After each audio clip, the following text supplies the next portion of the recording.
One Piece Manga Chapter 1125 titled, What Constitutes Death? In Chapter 1123, Shaka directly asks Vegapunk Stella this exact question. He wonders what exactly constitutes death for someone like them. In this chapter, we find out the truth behind the fate of the deceased Vegapunks. We'll also learn the identity of the newest member of the Gorosei, and witness an unexpected turn of events involving Saint Saturn, which shook the Vice Admirals. So sit back, relax, and watch until the end of the video, as all of that is revealed. The cover page of the chapter is the 13th volume of the limited cover story, Only Child Yamato and the Holy Inari Shrine Pilgrimage. In the previous volume of the limited cover story, Yamato had continued his journey leaving Denjiro's manor behind. On the way to Kuri, Yamato rescued a young lady from an abduction attempt. However, the kidnapper managed to slip away before Yamato could stop him. This volume continues with Yamato finally reaching the Kuri region. Yamato is at Odin's castle, which is currently under construction after Kaido blasted it to ruins. If we look back at chapter 922, Kaido unleashed his wrath on the castle after discovering that Luffy and Trafalgar Law were hiding there. With one devastating blast, he reduced it to rubble in an instant. Back at the cover story, Yamato engages in conversation with the construction workers at Odin's castle. During their talk, Yamato uncovers something troubling. The chief carpenter, Minatomo, has mysteriously gone missing. The chapter begins at the coast of Egghead Island. Finally, some of the Marines and Cypher Pole agents have regained consciousness. They are now preparing to depart from Egghead. A high-ranking official commands the lowly Marines with sharp, barking orders. He demands that once the Seraphims are fully recharged, they are to be transported to the safe battleships. However, as for the weaponized beasts and the Mark III pacifistas, he has something different in mind. But before he can finish, a Cypher Pole agent interrupts with a sudden shout. After all, Lucci and Kaku have returned to the warship. However, Lucci's covered in bandages. His body is still battered from the fight with Zoro, and his wounds haven't healed yet. I'm curious to see if that scar that Zoro gave him is a permanent one. The Cypher Pole agent inquires about Stussie's whereabouts. Kaku remains eerily silent. His emotions are unreadable as he walks down the stairs, clenching his fist. Lucci, with cold detachment, delivers the harsh truth. He declares that Stussie was killed in action. The agent gasps in disbelief, unable to accept the grim reality of Stussie's fate. As we saw back in chapter 1119, Kaku shouts at Stussie to leave.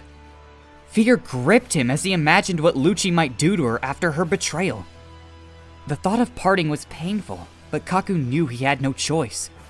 For Stussie's safety, he pushed her to flee before Lucci could arrive. Do you think Lucci managed to catch up with Stussie and killed her? Or could the ever-honest Kaku have lied to Lucci to protect Stussie? Comment below and let me know what you think. The scene shifts to a high-ranking naval battleship. Inside the vessel, Saint Saturn proclaims that their mission objectives have been successfully met. He informs the 9 Vice Admirals present that Vegapunk York is now on their side. With her, the Punk Records, and the power station, they have finally secured access to the eternal Mother Flame. For him, those results alone should have been more than enough. But one fatal error looms. Vice Admiral Red King quickly apologizes. Tosa exclaims that their failure to capture Bonnie and the Straw Hat Pirates is an utter disgrace. Vice Admiral Doberman also expresses his frustration. He feels ashamed that even with the powerful Buster Call fleet, they could not complete their mission. Each admiral wears the weight of disappointment. Eager for redemption, they seek permission to chase the pirates to Elbaf.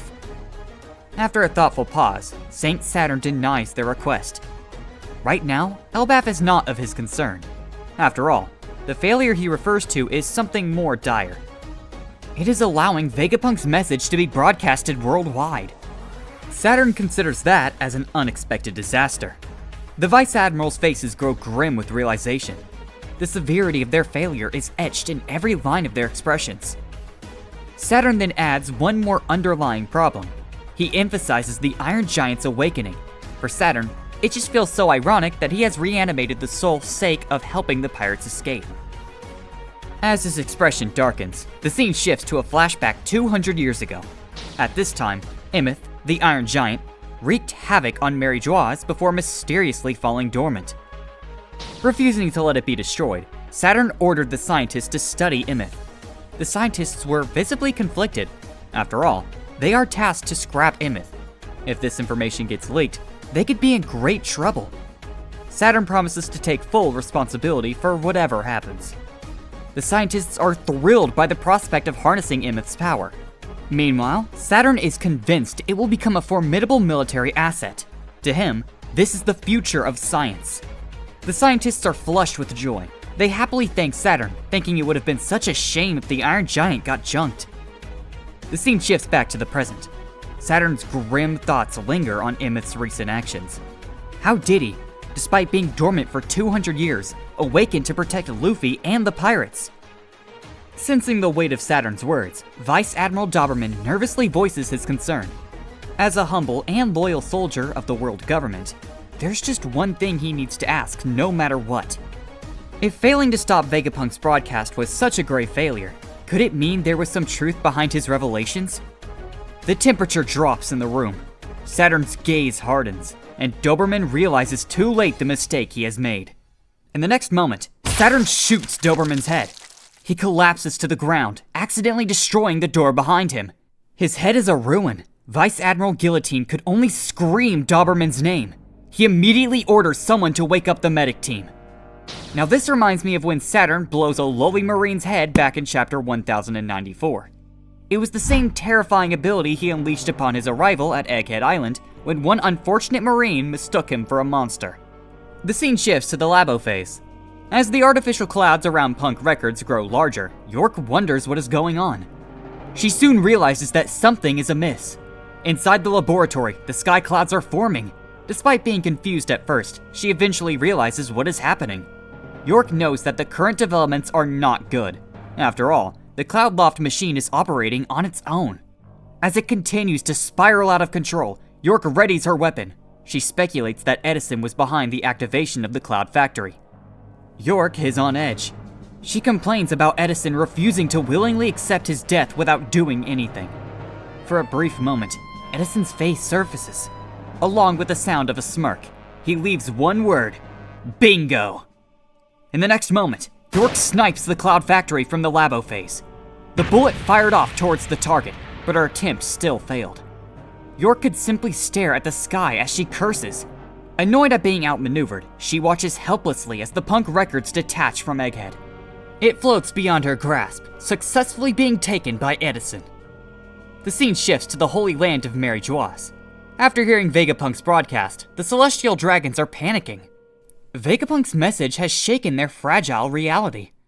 They refuse to believe his revelations, dismissing him as a fool. Frustrated by Akainu's lack of action regarding Kuma's escape, the Celestial Dragons are demanding he take control of the situation. To make matters worse, the destruction of their food supplies by the Revolutionary Army has only made the looming food crisis more urgent. One of the Celestial Dragons also believes that the threat of the world sinking won't affect them in any way. They live safely atop the Red Line, far from the danger in the other parts of the globe. Meanwhile, in one of the mansions, a Celestial Dragon's complaint echoes. He insults his chef for serving him fish instead of beef as he ordered. The old chef desperately apologizes.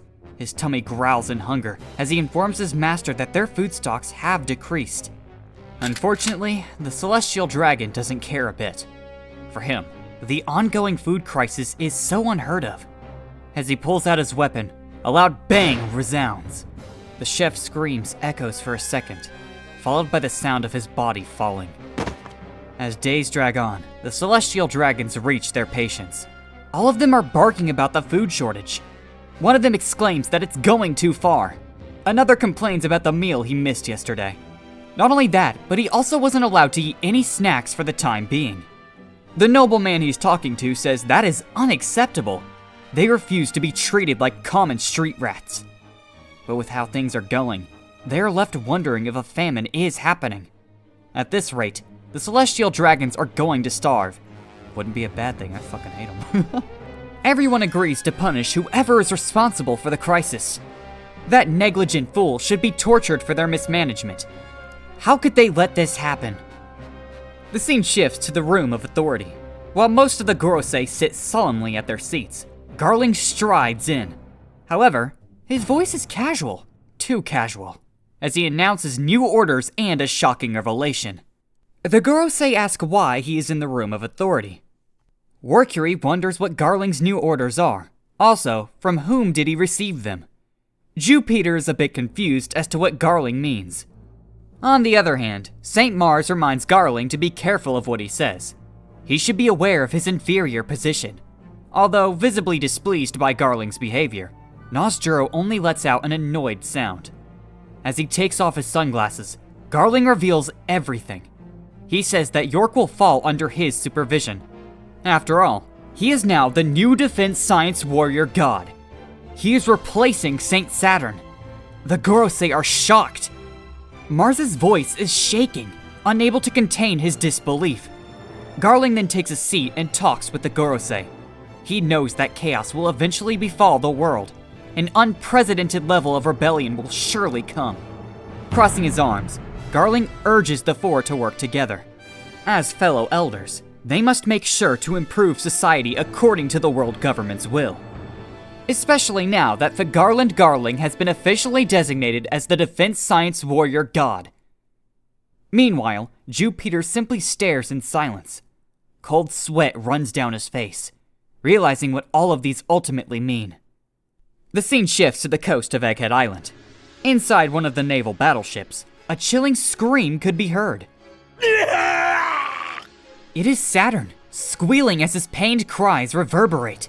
The tension fills the air as the Marines wonder what is happening to him. In the next moment, Saturn kneels on the floor.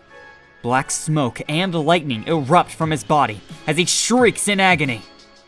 The Vice Admirals called for the medics, but they were nowhere to be found. Vice Admiral Dahl stands frozen, her face twisted in shock. She and the Vice Admirals are at a complete loss. They were unable to comprehend what was happening or how to stop it. The one thing they all know is that they must not allow anything disastrous to befall a member of the Gorosei. But Saturn's agony only worsens. His body withers, rapidly aging before their helpless eyes. Could it perhaps be some sort of disease? The Vice Admirals ask Saturn what they should do, but he can't answer. Saturn's body grows older each second. As he gradually gets consumed by the dark smoke, the Marines are left powerless to save him. Terror etches the Vice Admirals' faces, overwhelmed by the sight before them. Their jaws slack with disbelief.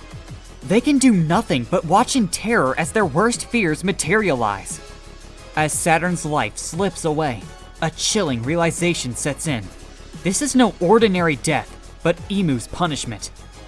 Saturn's powers are being stripped away, leaving him without strength or immortality.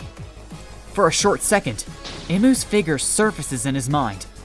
They can't forgive Saturn for allowing the Straw Hats to escape, especially because Joy Boy, of all people, was behind it. Saint Saturn's voice trembles with desperation as he pleads for Emu's mercy. He tells Emu that anticipating the power of their enemy is too impossible for him.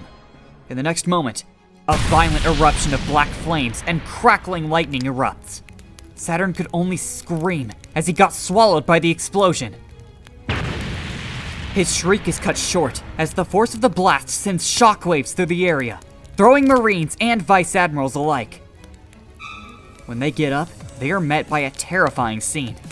As the dark flames dissipate, the horrifying sight of Saint Saturn's state emerges. The once powerful figure is now nothing but a mere skeleton. Vice Admiral Tosa is paralyzed with terror, unable to tear his gaze away from the grim spectacle. The scene shifts to Punk Records, which is now floating high above the clouds. In an epic double spread, Edison, Shaka, Pythagoras, and Atlas are revealed to be alive and well. Though their physical forms are gone, the Vegapunk satellites continue to communicate through Stella's brain. The four Vegapunks discuss their hatred for York and plan their next steps. Shaka feels sad that they weren't able to move the Labo Stratum along with the Punk Records. Atlas is annoyed at it too. She blames York for getting in their way. Pythagoras reminds the group of York's continued connection to Vegapunk Stella's brain, which broadcasts its signal globally. However, compared to handing it completely over to York, Edison believes that his outcome is better. Until the day all of humanity can access their brain, they must keep their technology safe. Shaka predicts that it will be at least 500 years before that happens, though. Since it'll take them long, he confirms if Edison used a roaming cloud. Edison instantly affirms. But because the world thinks they are dead, Edison exclaims they still can't use the roaming clouds to leisurely tour the globe. Pythagoras agrees. With no funds or resources, he laments their incapabilities to invent something. In that regard, Edison plans to leave it to their partners. He then proudly presents a new body they have created, incorporating parts from each of them. Shaka's body and legs, Atlas's left arm, and Pythagoras' right arm form a new look. Atlas laughs heartily at the absurdity of their transformation. Meanwhile, Shaka teases Edison for being jealous of his ideal body proportions. Edison simply retorts with a dismissive, "Shut up." As they make their way through the corridor lined with spare parts, Atlas casually suggests tossing out all of York's spares. Edison cackles as he agrees to the plan. He then contacts the partner he was talking about earlier, someone from Witheria. Herodos's jaw drops as he answers the call. He completely thought that the Vegapunks were dead, but now they are communicating via Din Din Mushi. The scene shifts to the Kamabaka Queendom. Vegapunk's broadcast has left members of the Revolutionary Army anxious about the future. They fear the upcoming doom. They also wonder if their swimming ability will protect them from a world submerged by the ocean. As everyone gathers, Koala summarizes Vegapunk's message. She says that the Void Century covered up a massive and still ongoing war. It resulted in the culmination of ancient weapons, which eventually sank the world 200 meters deeper into the sea. She further points out the terrifying authority of the one who claims One Piece. Not only will that person be crowned as the new pirate king, but they will also wield unimaginable powers that can decide the world's fate. Betty exclaims they must not let that happen. Her disbelief is evident as she contemplates the prophecy of a sinking world. Meanwhile, Sabo realizes that the first celestial dragons chose the Red Line as their sanctuary because it's the highest point on the planet. とにかく目の前の敵に集中しろ! Their location alone will shield them from the impending disaster. At the same time, it hit Ivankov like a bolt of lightning. Everything suddenly clicked into place. The reason why the world government spent the last 7 centuries building giant structures is because they know the truth. The tequila, vodka, rum, and bourbon Wolf are all meant to be utilized by the celestial dragons and the world government. Karasu's eyes narrow in focus. With this, everything finally makes sense. Lindbergh and Morley have the same thoughts. This realization left them completely taken aback. The scene shifts to the coast of Kamabaka Queendom. Dragon contemplates Vegapunk's message as he talks to himself. He believes that the majority of those who listened to Vegapunk's warnings will act out of self-interest rather than peace. With a determined gaze, Dragon declares his will. He promises to hurry and push for the Revolutionary Army's victory. They must achieve their goal quickly before people around the world start fighting each other to secure a safe and habitable place. And the chapter ends. How do you feel about Saturn finally getting his karma? And how surprised were you when Saint Garland Garling became the new member of the Gorosei? Let me know your thoughts. I'd love to hear from you, so comment below. As always, press like if you enjoyed the video. And if you don't want to miss out on future One Piece chapters like this one, definitely subscribe and hit that bell icon, and share this video with your One Piece friends.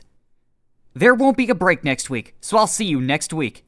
Till then, thank you for watching the video, and have a great day, Nakama.